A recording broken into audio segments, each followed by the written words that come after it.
You ask Tiger to solve. This deals with linear equations with one unknown. The final result is x equals 6. Let's solve it step by step. Group all x terms on the left side of the equation. Subtract 2x from both sides. Group like terms.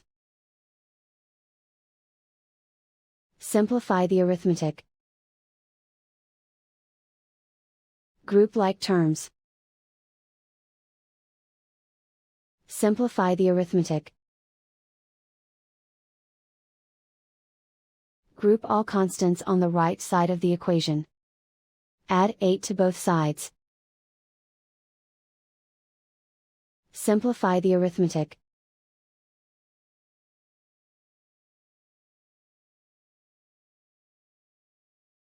And so the final result is x equals 6.